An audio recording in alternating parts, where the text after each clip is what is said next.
Құрметті көрермендер, бүгін біз сіздермен дрожсыз нан пісіру үшін ашық дайындаймыз. Ол үшін бізге қандай қоспалар керек? Әрине, бірінші бізге ұн керек, қант керек, тұз керек, айран керек, және бал керек, натуральный, және қолдан жасалған алма уксусы. Не болмаса алма сірке суы деп атаймыз. Мен өзімнің жасаған сірке суым. Күнделікті мен оны көп жерде пайдаланамын. Енді біз қазір іске көшейік. Осы аштығыны даярлау үшін бізге араластырғыш керек, және қасық керек. Алдымен бір тарелка, кішкене бір 200 граммдай ұн саламыз. 200 граммдай ұн саламыз. Елеуіштен өткен ұн бұл, және бұған 2 қасық қант саламыз, өйткені қанттың жаңағы ашуға көмегі бар. Одан кейін 1 қасық тұз саламыз, міне шай қасықпен. Сосын әрине бал саламыз. Балдан да 1 қасық салсақ жетіп жатыр, өйткені бұл ашық бізде. Неге 1 қасық балымызды салып жатырмыз. Бал қасыққа жабысып қалды. Сондықтан кішкене аға тұрсын. Енді біз әрине бірінші айранымызды құйып аламыз. Мынау күнделікті кәдімгі айран, дүкеннен сатып алынған айранымызды құямыз. Одан кейін барлығын араластырамыз.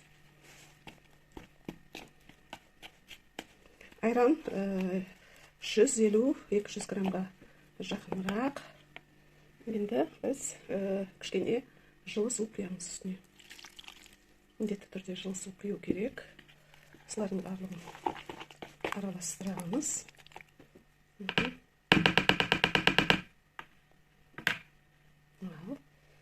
Қасығымызды былайынша қоямыз. Енді ең соңынан 1 столовый ложка, мен қазір көз мөлшерімен құямын, уксус, алма уксусы, қолдан жасалған. Тағы ескертіп айтып кетейін.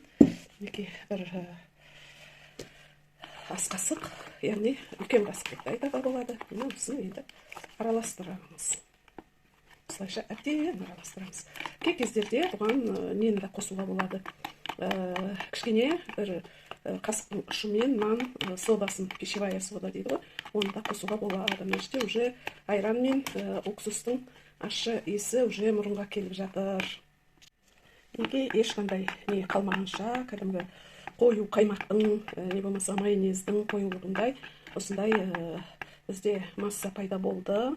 Ойлап қалмаңыздар, әрбір нан ашытқан сайын осылай жасайды деп. Бұл ең бірінші ашытқанда қолдануға болады. Одан кейін әрбір ашытқан нанның шетінен аз ғана, мысалға мынау кішкентай тарелка қой, мына кішірек тарелка, содан тарелкадан аз ғана алып қалып отырсақ, холодильникке қойып қоямыз. Бірақ нан аштардан 1-2 сағаттай бұрын алып қоятын болсақ, ол өзінің бабына келіп тұрады. Қатты ашып кетпейтін болады. Және сонымен бірге беті жабық ыдыста болғаны дұрыс. Мысалы, қаймақтың босаған ыдысы сондай болса, қақпағымен соны жауып қойған дұрыс. Ол өзі ашқанша ашып, және бұзылып кетпей тоңазытқышта сақталатын болады. Қазір енді біз осы ашытқымыздың бетін қақпақпен жауып, орап, жылы жерге 1 сағаттай, не болмаса 2 сағаттай ашуына қарай қойып қоямыз. Мен бұл ашытқыны негізінде көрермендер үшін дайындап жатырмын. Сондықтан жаңағы осы ашытқыны дрожсыз нан пісіру үшін осы арнайы ашытқыны жаңағы жан-жақтарыңызға таратып, және өздеріңіздің пікірлеріңізді жаза отырсаңыз болады. Ашытқымды мен мұнда алып келдім. Қазір біз осы ашытқыны қарайық. Байқасаңыздар, неге көпіршіп ашытқымыз дайын болып тұр екен нан ашытуға. Міне біз осы қазір көрейік. Араластырып, мынау жаңа қантты месоймын, байқайсыздар ма?